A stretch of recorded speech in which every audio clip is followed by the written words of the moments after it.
So listen, right? And this is what I want to say. Like, when you on this road less traveled, it really is amazing and mystical and surprising and enlightening and beautiful and amazing. And don't get me wrong, I don't want to make it seem like being a chosen one is just all peaches and cream because it isn't. You have to be ready for this life. You have to be able to stand in the pain. You have to be okay with being alone a lot. It's okay though, because I'm a student of the universe. I've already accepted who I am. The more and more I accept, the more and more Source reveal to me, you know, what's really going on around me, what where I'm headed, who I am, who I've always been. So it's just kind of like a reminder, like, remember, look at this. And then I pay attention to how I feel. Once I notice that it's a message or it's Source telling me to look at something, and I notice how I feel, and I feel nostalgia. I feel like I know this stuff, like it's an innate feeling, like Source is just reminding me, like, look, this is who you are. This is who you've always been. You just didn't tap into it. And then I discovered also, like, Source has been sending me messages all through my life. And just thinking back on it now, because a lot of part of my life I was kind of like a space cadet. I was disassociated, stuck in my brain. I went through a lot of trauma and stuff like that when I was younger. So it was also a coping mechanism, which I'm grateful for, because who knows what, if I was all the way conscious, like how I would have handled, you know, how tumultuous my life was. So, yeah, basically been under spiritual attack since forever.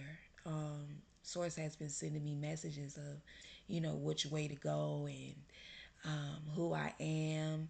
And it's like, look at me, look at me, look at. Now that I think back, it was just like, look.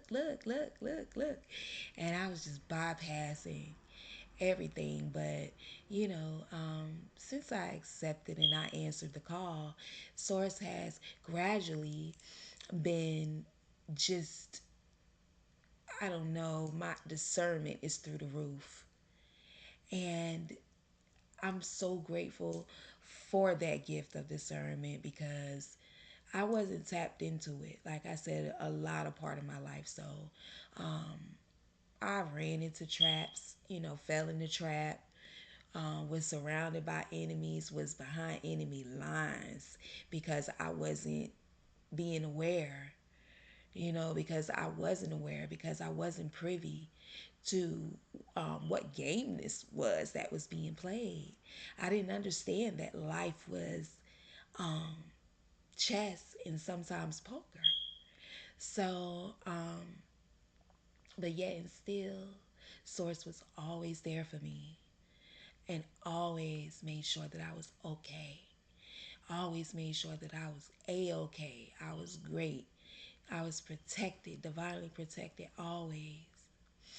So, coming up into recent times and finding out how special that I am and how rare I am and how the signs were always there to let me know exactly who I was. And, that I was chosen. I have all the marks. I have all of the, things as a chosen one checks out for me. And I could just think back when I was just so lost, just like a leaf in the wind, like not really knowing which way to go, just living, with no goals, no end goal, just trying to figure out where I was at. Like, what is this place?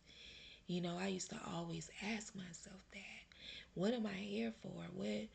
What is it? So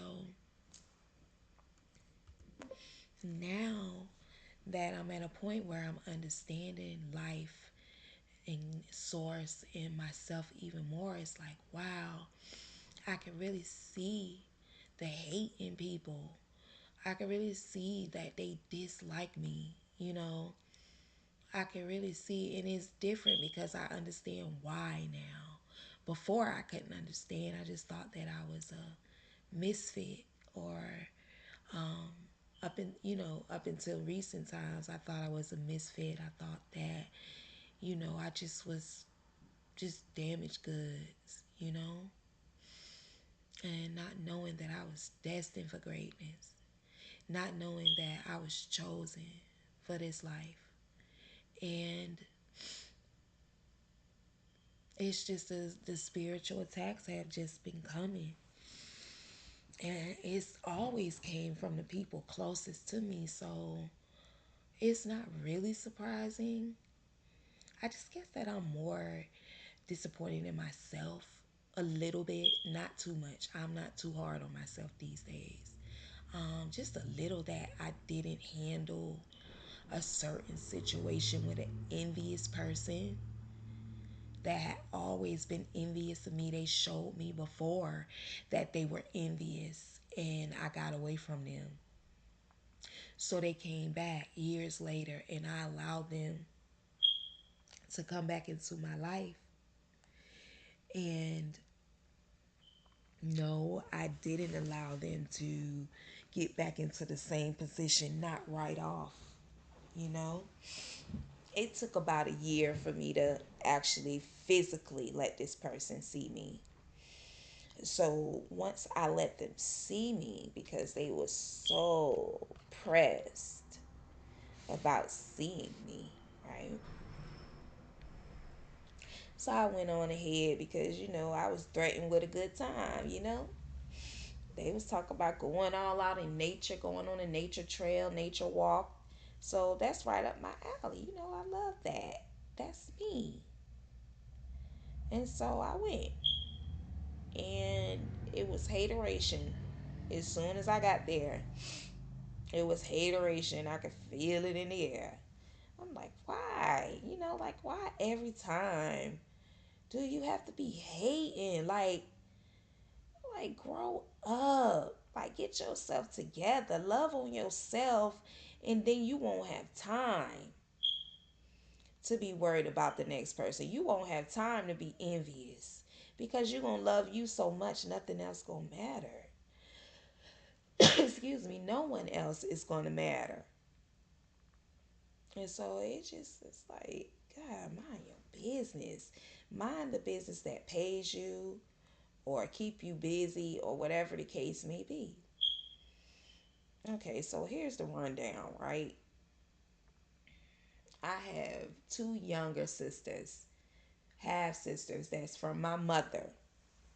Okay, and then I have another sister that we share the same mother and father. And then I had another sister that I just shared a dad with.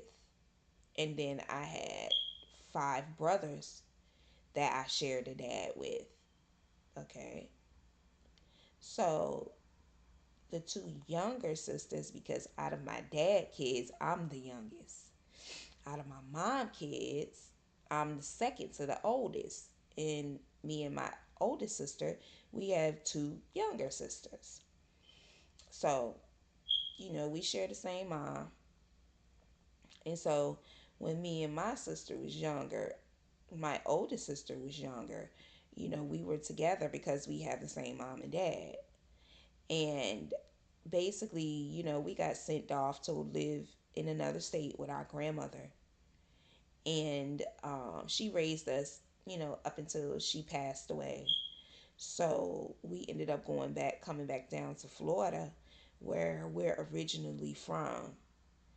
And after she passed away, so um, I was probably like 8 going on 9, and my sister was like 13, right? And so we got down here, and we lived with our biological mom for a little while, but she gave us up again. She allowed us to leave, which is okay. That's life. Everything, every one of us has a story. and we don't know, the ending of the story. Only source knows that. So everything happens for a reason. Nothing is ever meant to harm. It's only to develop you into the best version of yourself. So I don't have any anger towards her. I forgave her. She was very young when she had me and my sister. She was 19 with two kids. My dad was a lot older than her. So, I don't really blame my mom like that. Like everybody got their own story. So she gave us up again. And so we went to go live with my dad. So we get over to my dad's house finally because over at my mom's house, we had our two other little sisters, and then she was living with her boyfriend, but she kind of had us living foul a little bit. So we got over there and it was stable.